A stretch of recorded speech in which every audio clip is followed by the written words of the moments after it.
Hi, my name is Christian Henry Abalos from BIS IT3B. And now po is tuturuan ko po kayong paano mag-install ng Laravel sa inyong desktop. Una po is download po natin to browser.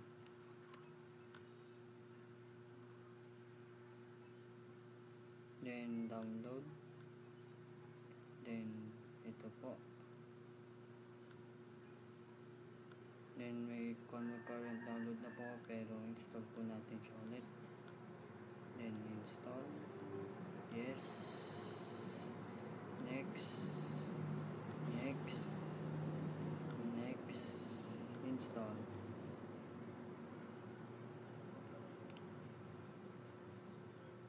Then finish po. Then paano naman po natin siya install sa ating desktop is punta po tayo sa command. Ito po. Then kung di po naman natin paano i-download, pwede naman po tayong pumunta dito sa Laravel and get start. Then scroll down. Then ito po na install para mag-install po sa ating desktop. Copy po natin. Then proceed po tayo dito. Then copy. Then enter.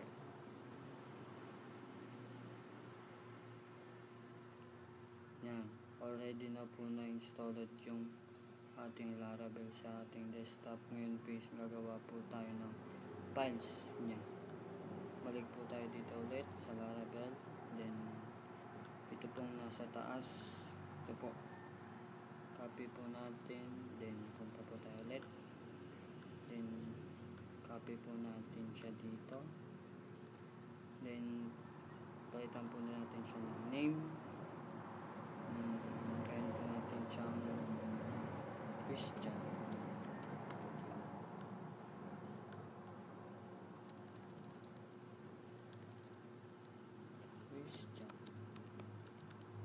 Then enter.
Yun na po, tapos na po siya mag-create ng kanyang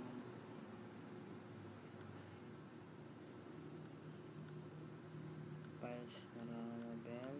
And then para po mabuksan natin ito is kailangan po nating i-download ang Visual Studio Code na ito po.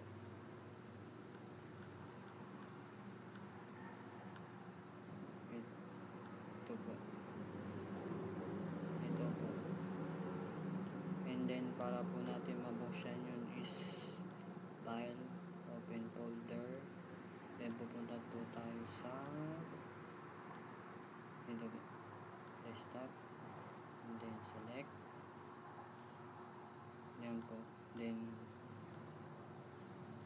punta po tayo dito sa my road. Then web. Kaya din naman po dito sa rows. Yan po. Then ito po ang kanyang view. Punta po tayo dito sa view. And then play. And now po, kailangan po naman natin niya pong makita po yung itong nilalaman nito. Yan mga yan.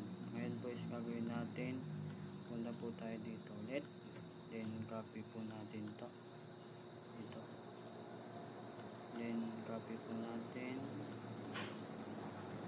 then copy, balik po tayo doon, then punta po tayo sa terminal, then new, then hintayin po natin, then copy, then ito po yung hanapin natin yan. Ito po yan, then punta po tayo dito, then copy po natin, yan na po yung nalalaman nyo. Ito po yan, yung mga yan. Now po is pagkatapos naman po yan, kung ano yung gagawin natin is like punta po tayo ulit dito, then tingnan po na, punta po tayo sa ating roots, then ito po sa web. Now po kung gusto naman po na palitan yung kanyang nilalaman, gagawin po is punta po tayo dito, then delete po natin siya, then type po natin lower, then control, then punta balik po tayo dun sa ating ayun po, ito na po siya. Ayan. And next naman po is ang gagawin po natin is routing, or like routing, basic routing po. Ayun, gagawin po natin is punta tayo sa my code, then punta tayo sa my web, then gagawin po natin copy, then punta po tayo dito, copy natin ulit, then pwede po tayo mag-send ng paid. Yan, control, then hanggang po tayo dito, balik tayo sa Chrome, then paid, type po natin yung paid. Ayun, ay shit, nangyari, wait lang po, tayo nag-error, wait lang po, then tapo tayo dito, then search po natin paid. Ayun po. What if naman po tanggalin natin yung kanyang paid? Gawin po natin siya comment. Tanggalin po natin siya. Copy, then tab, control, then balik po tayo doon. Ang mangyayari po is hindi niya po makikita. Ayan, basic routing po. And then punta po tayo ulit doon, copy po natin, then start, then balik po tayo dito, then yan. Kung gusto na po is iba naman po yung lumabas sa paid na kanyang design, parang ganito po siya, ganito po. Una po gagawa po tayo ng panibagong view.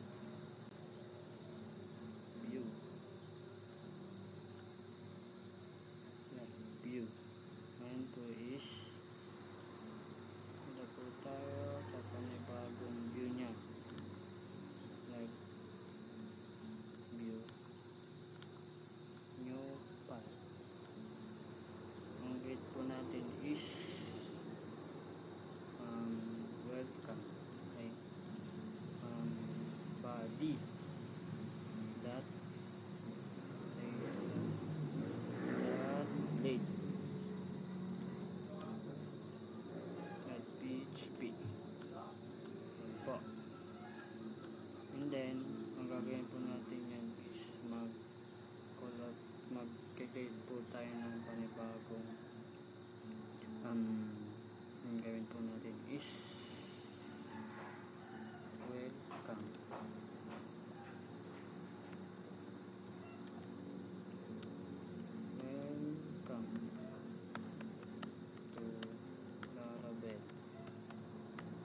ngayon po, para po lumabas yan, is punta po tayo dito sa web.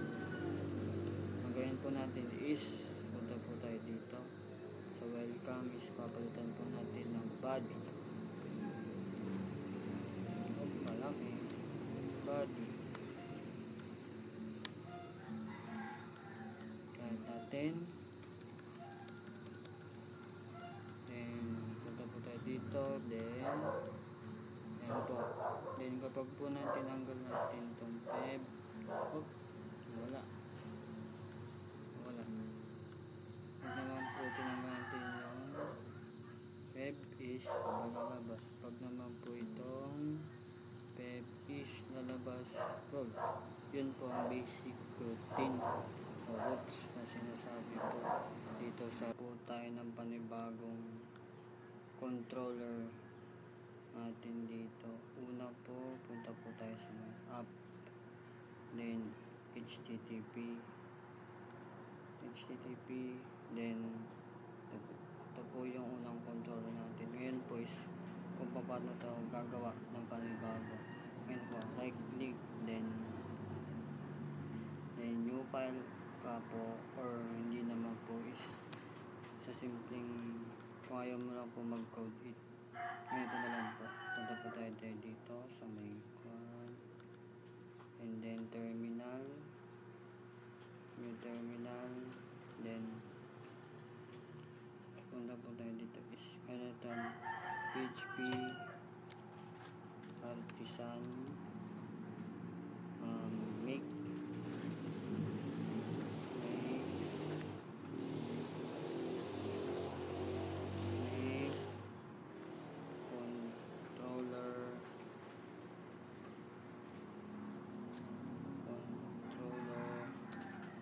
dashboard.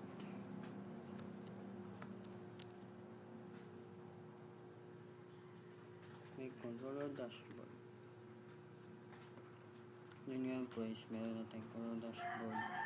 Yan ang gagawin po natin dito is gagawa po tayo ng panibago, like public function index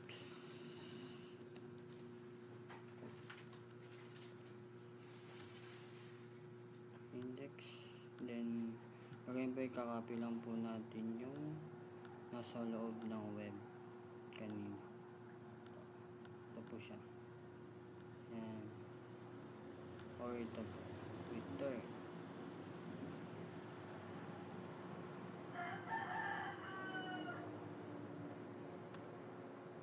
Then punta po tayo dito, then copy po natin siya.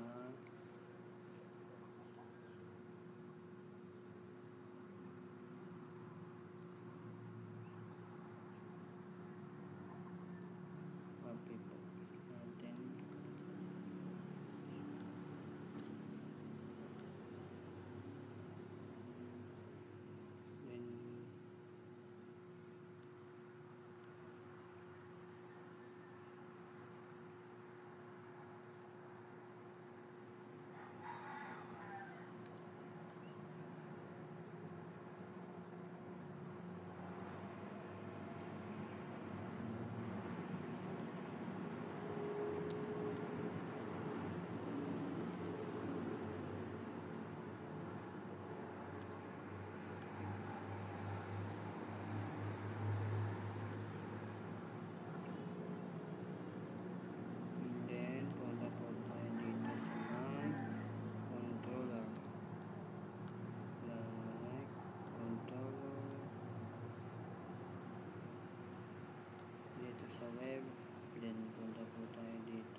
dashboard, glass, LED, palitan po natin yan,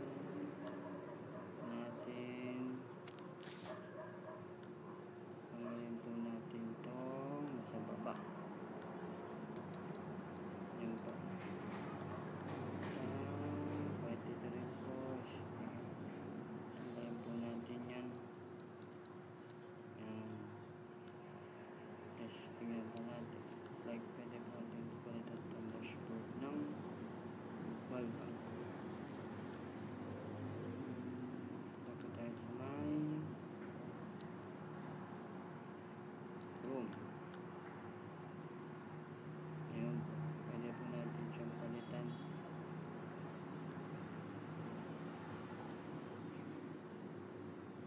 Lower, or pwede po natin siyang palitan ng body. Ito po, body.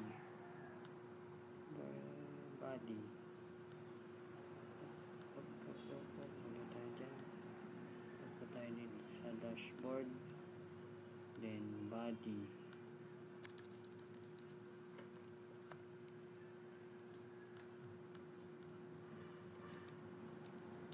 Balik po tayo. Ganun po lang kasimple ang gumawa ng controller or isang panibago. Ito po, and then ngayon po is gagawa po tayo ng isang simpleng template lang po ng ating web na example na ginagawa is like sa simple is una po is punta po tayo dito sa my welcome, and then para hindi na po tayo mag-code ng matagal, may simpleng ginawa po ako ng simpleng template ng ating homepage na ginagawa, and then punta po tayo dito, then copy po natin siya, then copy, then balik po tayo, then copy po siya dito, then then punta po tayo ulit dito sa may ating one, then refresh po natin siya,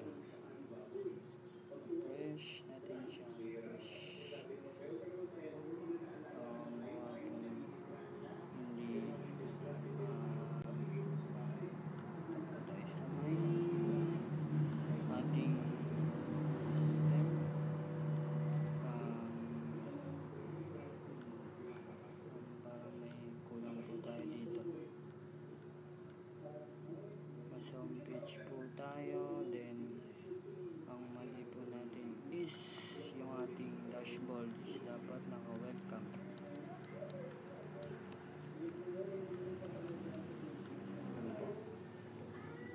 Copy po natin siya, then pwede tayo po ulit doon, then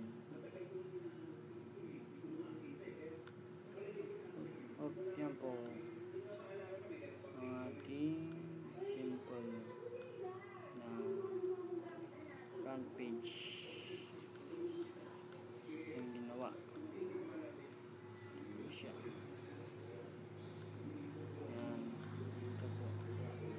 And yun lang po. Ito lang po siya. Ang mali po natin is meron po siya. Palitan po natin yung line 25. Anong line po yun? Line 500. May mali po tayo sa ating code. Punta po tayo dito sa may welcome. Then ating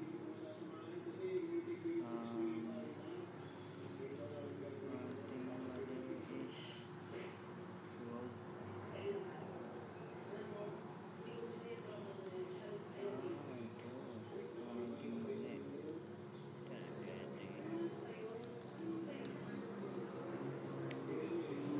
share natin siya, set, paste, then punta po tayo sa ulit. Ayun, meron po siya. Yun po ang ating mali, kaso lang po is